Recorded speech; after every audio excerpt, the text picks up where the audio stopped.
All right, so today I'm going to be installing Ubuntu 24.04 on my MacBook Pro running Apple Silicon.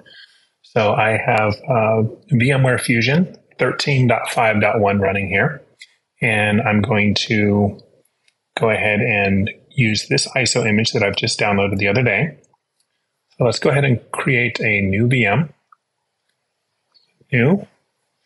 And I'm going to install from disk or image. So I'll just click on continue.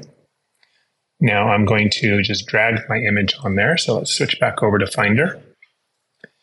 And here's my downloaded file there. I'll drag that up and drop it in there. Okay, we'll click on continue. And let's see here, 20 gigs, 4 gig of memory, 2 CPUs. Let's go ahead and update that. Let's change our settings. Save. And let's go into processor and memory. 2 cores is just fine. And let's go ahead and change this to 8 gig. And let's switch back over. Disk size 20, that should be fine because I'm just going to do a recording of this video and then I'll be deleting it once I get done. If I were going to be using this for any kind of development or production use, I would certainly increase that disk size to something much larger. So we'll go ahead and click on close there and we'll click play. Now I am using Fusion Pro 13, so I'm going to just say remind later so that I can have the full VMware Fusion Pro tooling.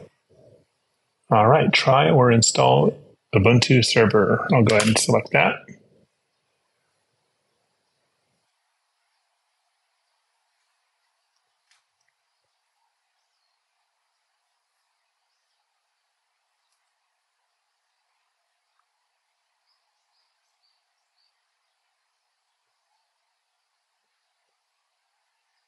There we go. I positioned the window a little bit so that the background didn't have a duplicate of what's running here.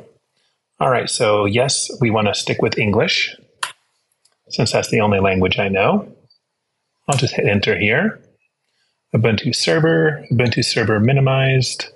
Okay, Ubuntu Server default install. So we'll just go ahead and go with that. Hit enter. And it looks like it's picking up DHCP from VMware Fusion. That's good. I'll go ahead and leave it that way.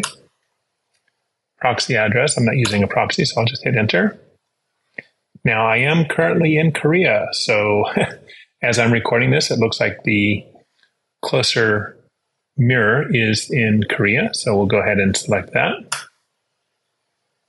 Use the entire disk. This is a virtual disk, so that is fine. Keep that selected. Just use the tab button to move down to done.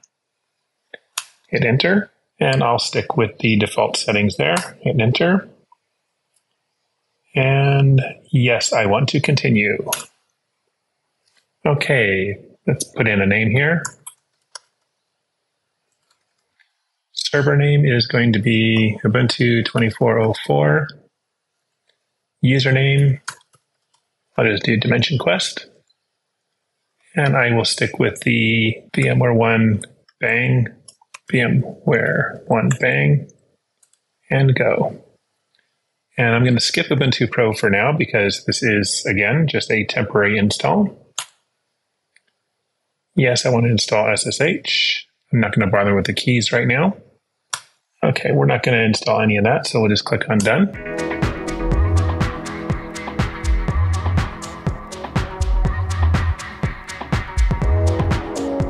Alrighty, it looks like the installation is complete, so I'll click back into my window. Use the tab button to select Reboot Now.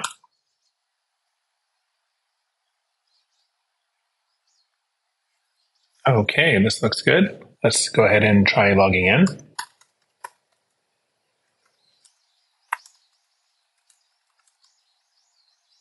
All right, we are logged in. So we can see here that the address is 172.16.110.132. Now let me release the mouse from the Fusion window there. All right. So now I'm going to open up a terminal and get that pulled over onto the screen here. All right. Now let me get this resized so that we can actually see what's going on here. And let's increase the prompt size as well. Good. All right, let's go ahead and test this here. So we're going to try to SSH over to our virtual machine. So we do SSH username at IP address. And yes, it's the first time we're connecting, so we need to accept the fingerprint. And we are now connected from the MacBook Pro to that virtual machine running in VMware Fusion. All right, so I'm going to keep this just a quick and short video there. It is the server image. I'll consider doing another video where I installed GNOME or KDE on this particular VM. But for now, I'm going to go ahead and wrap this up. Now, as you can see, I didn't have to do anything special here on the MacBook Pro. I didn't have to do any special boot commands within Ubuntu. We just made sure that we had the right image. Now let me switch back over to Finder and reconfirm with you what I used. I did go to the official Ubuntu website and I made sure to download the ARM64 version of the ISO image. All right. So that ARM64 ISO image is the one that you want to use if you're doing anything with Apple Silicon. All right. Thanks for watching. Have a great week. Bye-bye.